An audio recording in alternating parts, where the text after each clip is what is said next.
UDF സർക്കാരിന്റെ അതായത് നമ്മുടെ പൂക്കി മേനോന്റെ പുതിയ വിസ്മയങ്ങൾ വന്നിട്ടുണ്ട്. ക്ഷേമ പെൻഷൻ ഇനി വഴി പാവങ്ങളുടെ കൈകളിലേക്ക് നേരിട്ടെത്തുന്നതല്ല, എല്ലാം ബാങ്ക് വഴി എന്ന് മാത്രം. ക്ഷേമ പെൻഷനുകൾ വാങ്ങിക്കുന്നത് വളരെ പാവപ്പെട്ട സാധാരണക്കാരായ ആളുകളാണ്. അവരുടെ കൈകളിൽ എത്താതെ ബാങ്ക് വഴി ട്രാൻസ്ഫർ നടക്കുമ്പോൾ എത്ര പ്രശ്നങ്ങൾ ഉണ്ടാവുന്നറിയോ.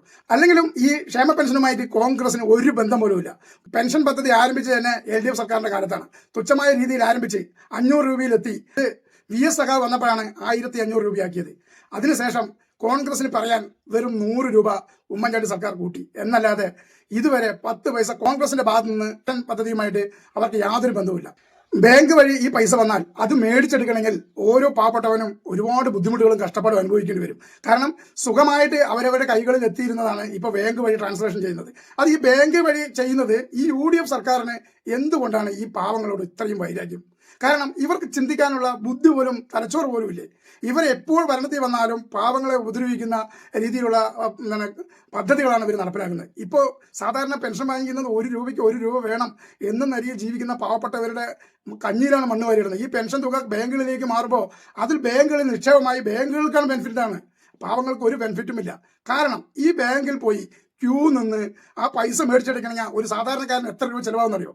എന്റെ കണക്ക് പ്രകാരം പറയുകയാണെങ്കിൽ 2600 രൂപ മാക്സിമം ഒരു പാവപ്പെട്ടവന് ചിലവായാൽ മാത്രമേ ഈ 2000 രൂപ ബാങ്കിൽ നിന്ന് വിഡ്രോ ചെയ്യാൻ കഴിയുള്ളൂ. അത് സാധാരണ പല ആളുകൾക്കും, അത് ചില ആളുകൾക്കൊന്നും അറിയില്ല. ചില കൊങ്ങികൾ വന്ന് വീഡിയോ ചെയ്തിട്ട് പറയുന്നുണ്ട്, ഇതൊരു മഹത്തായ സംരംഭമാണ്, ഇതൊരു മഹത്തായ തീരുമാനമാണ് ബാങ്ക് വഴി ഈ പാവങ്ങളുടെ പെൻഷൻ ട്രാൻസ്ഫർ ചെയ്തതെന്ന്. അതിന് ഈ കൊങ്ങികൾക്ക്, ഈ കോൺഗ്രസിൽ പ്രവർത്തിക്കുന്ന ഈ അന്തം കൊങ്ങികളായ ഈ കോൺഗ്രസിലുള്ള ആളുകൾക്ക് എങ്ങനെ ബുദ്ധി ഉണ്ടാവും? എങ്ങനെ ഇതിനെക്കുറിച്ച് അറിയാം? പാവപ്പെട്ടവന്റെ വേദനയും വിശപ്പും ദാഹവും എങ്ങനെ ഇവർക്കറിയും? വായിൽ വെള്ളിക്കരണ്ടിയോടുകൂടി ജനിച്ചവന് പാവപ്പെട്ടവന്റെ വേദന എങ്ങനെ അറിയാം? പണ്ട് കാലം മുതലേ അറിയാം കോൺഗ്രസ് എന്ന് പറഞ്ഞു കഴിഞ്ഞാൽ വലിയ പാർട്ടിയാണ്, അതായത് കോൺഗ്രസിൽ പണമുള്ളവരാണെന്ന്. ഇപ്പൊ കുറച്ച് സാധാരണക്കാരും കൂടി ചേർന്നപ്പോൾ ഞങ്ങളും പാവപ്പെട്ടവരിൽ നിന്ന് മാറി പണക്കാരായി എന്നുള്ള ഇതിൽ കോൺഗ്രസിലായിട്ടുണ്ട്. യഥാർത്ഥ കോൺഗ്രസ്സുകാരുണ്ട്, അവർക്കറിയാം ഇവരുടെ വേദനകളും വിഷമങ്ങളും. അല്ലാതെ മറ്റുള്ളവർക്കറിയില്ല. നല്ല കോൺഗ്രസ്സുകാരന് വരെ അറിയാം പാവപ്പെട്ടവന്റെ പ്രശ്നങ്ങൾ. പക്ഷെ ഇവിടെ നല്ലവനെയൊന്നും ആവശ്യമില്ല.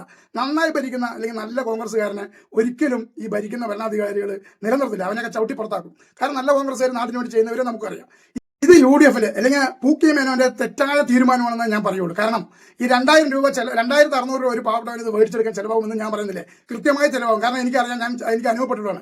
അതായത് ഈ ബാങ്ക് വഴി ഈ ട്രാൻസാക്ഷൻ നടന്നാൽ ഒരു സാധാരണ പാവപ്പെട്ടവൻ ഓരോ ചായക്കടകളിലെയും പലചരക്ക് കടകളിലെയും പാവപ്പെട്ട ആളുകൾ ഭക്ഷണം കഴിച്ച് ചായ കുടിച്ച് ഞാൻ പെൻഷൻ കിട്ടി തരാമെന്ന് പറഞ്ഞിട്ടാണ് പുറത്തേക്ക് ഇറങ്ങുന്നത്. അത് അനുഭവമുണ്ട്. കാരണം ഈ നാട്ടിൽ ജീവിക്കുന്നതുകൊണ്ട് പാവപ്പെട്ടവന്റെ വേദന അറിയാവുന്ന, സാധാരണക്കാരെ അറിയാവുന്ന ഒരാളായതുകൊണ്ട് എനിക്ക് നന്നായിട്ട് അറിയാം. അവർ ഈ പൈസ കിട്ടിയിട്ട് വേണം ഈ കടങ്ങൾ തീർക്കാൻ. അത് അവരുടെ കൈകളിൽ 5 പൈസ ചെലവില്ലാതെ എത്തുമ്പോൾ അവരുടെ കടങ്ങൾ തീരും. പക്ഷെ ഇത് ബാങ്കിൽ പോയി മേടിക്കേണ്ട ഒരു അവസ്ഥ വന്നാൽ പാവപ്പെട്ട ആളുകൾ എന്ന് പറയുന്നതും കിടപ്പ് രോഗികളും വയ്യാത്തവർക്കും ഈ പെൻഷൻ വാങ്ങിച്ചെടുക്കണേ ബാങ്കിൽ പോകേണ്ടി വരും. ആ ബാങ്കിൽ പോകുന്ന ഒരാളുടെ കൂടെ ഒരാൾ കൂടെ പോകണം. ഒരാൾ കൂടെ പോകണം. ഞാൻ എന്നെ പോലെ പണിക്ക് പോകുന്ന ഒരാൾ കൂടെ പോയാൽ 1000 രൂപ ഒരു ദിവസം നഷ്ടമാണ്. അത് ഓട്ടോ ചാർജ് 200 രൂപ. രാവിലെ പോയി 3 മണി വരെ ക്യൂ നിൽക്കണം. അത് ചായ വെള്ളം കുടിക്കണം, ബുദ്ധിമുട്ടുകൾ. ഉച്ചവരെ നിന്നതിന് ശേഷം ആ ബാങ്കിന്റെ ഉള്ളിൽ കയറി ടേബിളിൽ എത്തുമ്പോൾ അവിടെ അവർ പറയും നിങ്ങളുടെ പൈസ വന്നിട്ടില്ല, 2 ദിവസം കഴിഞ്ഞിട്ടാണ്. നമ്മൾ 2 ദിവസം കഴിഞ്ഞിട്ട് വീണ്ടും വരാമെന്ന് പറഞ്ഞിട്ട് പുറത്തേക്ക് ഇറങ്ങും. നമ്മൾ 2 ദിവസം കഴിഞ്ഞ് പോയാൽ കിട്ടില്ല എന്ന് പറയാം. അതുകൊണ്ട് 5 ദിവസം കഴിഞ്ഞിട്ട് പോകും. അപ്പം ആ പെൻഷൻ വാങ്ങിക്കാൻ ഒരാളുടെ കൂടെ നമ്മളും കൂടെ പോകണം. അന്നും 1000 രൂപ നഷ്ടം. അന്നും ഓട്ടോ ചാർജ് 200, 2400 രൂപ. അങ്ങനെ അതിന് പുറമെ ചായ വെള്ളമായിട്ട് 200, അങ്ങനെ 200 400ആയി. അപ്പം 2600 മേലെ രൂപ ചെലവായാൽ മാത്രമേ ആ പൈസ നമുക്ക് വിഡ്രോ ചെയ്യാൻ പറ്റുള്ളൂ. പിന്നെ അത് ബാങ്കിൽ കിടന്ന സുരക്ഷിതമാണെന്ന് പറയും. ആർക്ക് സുരക്ഷിതം? ബാങ്കിലാണ് സുരക്ഷിതം, അല്ലാതെ പാവപ്പെട്ടവനല്ല. കോടികളുടെ നിക്ഷേപം ബാങ്ക് വഴി വരുമ്പോൾ ബാങ്കിനാണ് അതിന്റെ ഡെവലപ്മെന്റ് ഉണ്ടാകുന്നത്, പാവപ്പെട്ടവനല്ല.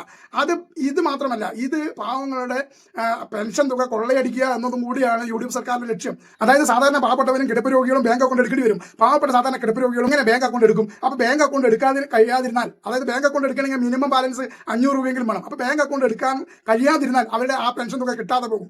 ആ ലാഭം സർക്കാരിലേക്കാണ് പോകുന്നത്. അതുവഴി കോടികളുടെ ലാഭമാണ് സർക്കാരിലേക്ക് വീണ്ടും ഉണ്ടാകുന്നത്. അർഹതപ്പെട്ടവരുടെ കൈകളിൽ എത്തുകയില്ല. കാരണം എന്താണെന്നറിയോ, കിടപ്പ് രോഗികൾ, വയ്യാത്തവർ, വൃദ്ധരായവരൊന്നും ബാങ്കുകളിൽ പോകാൻ പറ്റാതെ വരുമ്പോൾ ഈ തുക കൈപ്പറ്റാൻ കഴിയില്ല, ഒപ്പില്ലെങ്കിൽ ആ പൈസ മേടിക്കില്ല. അപ്പോൾ ആ ബാങ്കിൽ പൈസ വരാതാവും.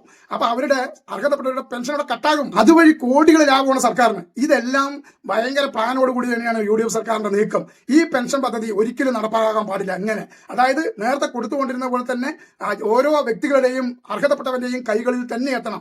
അതിനുവേണ്ടിയുള്ള പ്രയത്നമാണ് നടത്തേണ്ടത്. അല്ലാതെ പാവങ്ങളോട് വൈരാഗ്യം വെച്ചുകൊണ്ട് ഈ UDF സർക്കാർ, അതായത് ഈ പൂക്കി മേനോന്റെ ഈ പ്രവർത്തനം ബുദ്ധിശൂന്യമാണ് എന്ന് തന്നെയാണ് എനിക്ക് ഈ വീഡിയോയിലൂടെ പറയാനുള്ളത്.